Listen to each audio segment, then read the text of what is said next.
você de Aracaju ou do Alabama, dizendo, nego, sinta-se feliz, porque no mundo tem alguém que diz...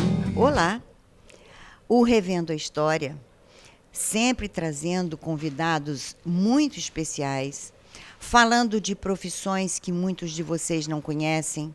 Hoje vai trazer um convidado especial que ainda trouxe um aparato, um aparato que são as folhas contando as histórias e mais ali o manipulador de telégrafo.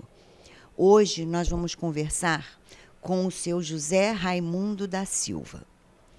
O Zé é radiotelegrafista, aposentado da Estrada de Ferro Leopoldina. Zé, muito bom dia e muito obrigado pela presença. Bom dia, Sinara. Obrigado. Eu quem digo, porque foi um prazer muito grande receber o seu convite e trazer alguma coisa aqui dentro das minhas possibilidades, da minha convivência de 20 e tantos anos na Leopoldina, né? E então a gente sempre tem um prazer de recordar, né, a profissão da gente. Agora, o que mais aguçou a curiosidade da equipe, Sim. porque é o que eu digo sempre, os jovens que não sabem o que é isso, foi esse equipamento que você trouxe, o manipulador. Então, Zé, eu vou te pedir para você escrever, ele vai escrever em código Morse, revendo a história.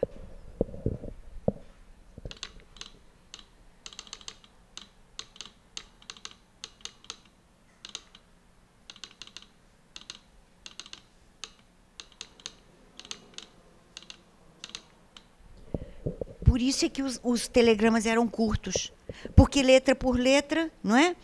Aqui passava uma fitinha. Isso na parte das estações, né? A transmissão nas estações, em geral, é que trabalhava com a fita. A fita ia tocando. Você ia dando esses toques aí? A fita ia movimentando aqui, saindo já, com os traços e Entendi. pontos. Você ia fazendo esses sinais e alguém... O destinatário ouvia do outro lado. Do outro lado. Para onde você estava mandando. Isso. Agora, deve ser muito difícil aprender a fazer...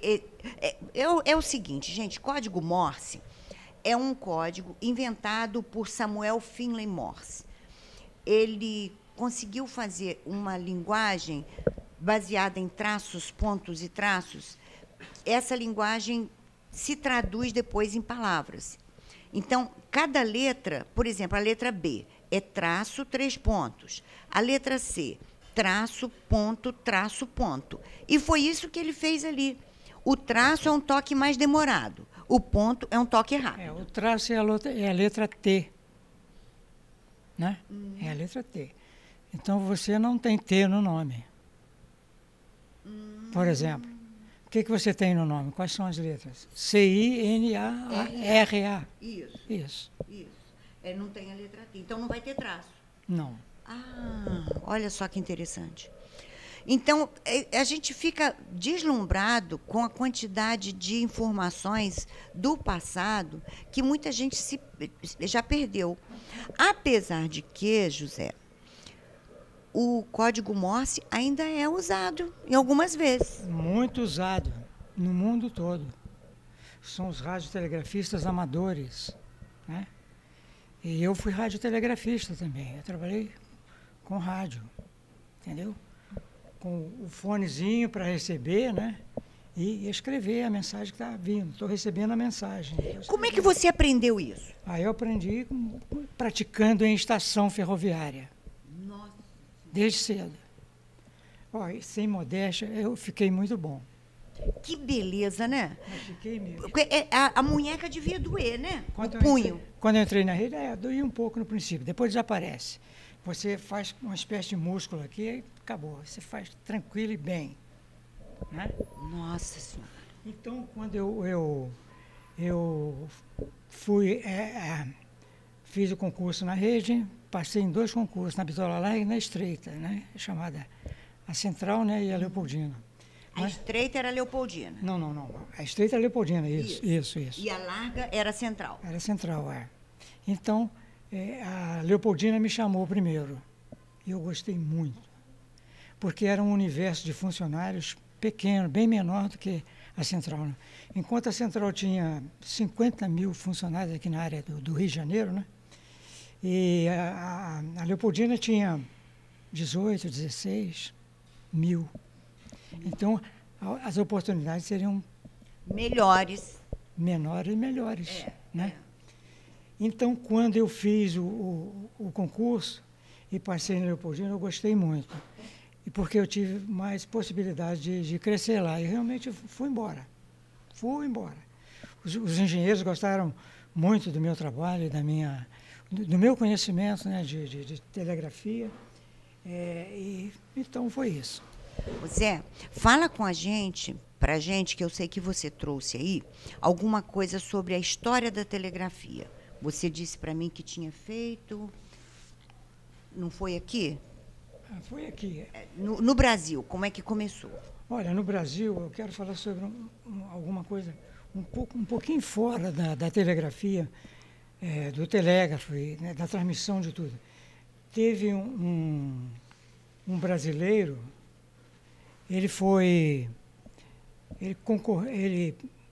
participou de um programa de velocidade de transmissão, entendeu? Eu tenho a revista americana, mas eu não trouxe ela no momento. Eu não vou dar nome de pessoas nem nada. E o brasileiro foi o vencedor dessa velocidade. No Mundial? Um campeonato mundial? Foi, campeonato mundial. Nossa. Então, a parte aqui do Brasil foi muito boa. Não teve muita gente, muita participação de pessoas, não, mas foi de veras muito bom, porque o brasileiro, no final ele ganhou. A transmissão era só recepção, entendeu? É uma recepção em inglês. Então, foram 15 ou 20 minutos, não tem muito detalhe, de recepção. E ele foi o mais rápido? Ele foi o mais rápido. E em inglês. Isso é difícil, porque você ouvir e conseguir passar isso... Em inglês. Imagina. Então, foram 20 minutos, me parece 20 minutos. E ele foi primeiro lugar, campeão mundial. Que beleza, né? A gente tem brasileiro bom, né? Tem. No fritar dos ovos, ainda sobra muita gente boa. Ele era bom mesmo. Muito veloz a transmissão, entendeu? Transmissão veloz em rádio, né? Via rádio mesmo. E ele foi campeão mundial. Muito bacana. Ô Zé, e o próprio Morse, que foi o inventor desse código que desde o século XIX que existe e que até hoje ainda é usado no mundo inteiro? O Morse é o seguinte, foi um dos primeiros modelos de se transmitir à distância, né? Foi isso, exatamente isso. Porque foi antes de todas as outras formas de telecomunicação que apareceram posteriormente, como o telefone, né? Antes disso já teve o Morse. O telefone era o Morse. Né? Eu até li aqui... Cartas, né? Cartas, isso foi mesmo. a primeira forma de transmissão dos países, das pessoas, né? A grande distância, né? Iam por navios. E aí, esse toquezinho aí, que a pessoa escuta do outro lado, vai por um fio? Vai por um fio. E quando é no oceano? De um continente para outro? Vai também. Por um fio? Aí vai para o sinal de rádio. Ah, tá. Aí já é uma coisa mais avançada. Porque teve um negócio de um cabo submarino. Teve, sim. Você sabe, né? Não, eu fico cutucando ele, porque ele sabe muito, sabe tudo. Olha, em 1854 foi feita a ligação telegráfica entre o Palácio de São Cristóvão e o Ministério da Guerra. Estou falando sobre aqui no Brasil, tá? Eu já deixei a parte de criação de lado. Em fins do século XIX, registrou-se uma ampliação do serviço telegráfico, passando a incluir outras províncias, como Paraíba, Pernambuco, aqui do Brasil, né, realizadas. Então, no dia 11 de maio de 1852, foi, afinal, inaugurada a primeira linha telegráfica brasileira, que era subterrânea. Não é o cabo submarino, não. Cabo submarino é no oceano. É isso. Subterrânea, 4.300 metros de extensão, entre o Palácio da Quinta da Boa Vista e o Quartel-General do Exército no Campo de Santana, lá no Rio de Janeiro, né? A linha foi construída sob a supervisão direta do professor Capanema, uma pessoa ilustríssima. O Gustavo Capanema.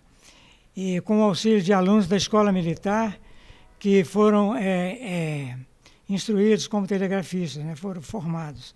Para essa construção, foi aproveitada a mão de obra de 300 presos da Casa de Correção. Botavam os presos para trabalhar. Que bom, né? Aí eu vi também uma outra informação, Zé, que diz que o primeiro cabo submarino aqui no Brasil foi feito entre Rio de Janeiro e Petrópolis. Dessa linha entre Rio de Janeiro e Petrópolis, 15 quilômetros era no oceano, era por baixo. E a iniciativa, eu sou fã dele, foi de Irineu Evangelista de Souza, o Barão de Mauá. O mesmo Barão de Mauá que trouxe a primeira ferrovia para o Brasil. O mesmo Barão de Mauá que foi o único que conseguiu terminar a construção da ponte do centro de Paraíba do Sul em 1857. Então, eu sou fã desse homem tão dinâmico que foi o Barão de Mauá, né? Ele foi patrono de uma porção de coisas. Ele era um homem muito dinâmico, muito amigo de Dom Pedro II, inclusive, né? E eu estava lembrando também do caso, Zé Raimundo, do SOS. Fala, porque todo mundo fala assim, mandei um SOS para fulano.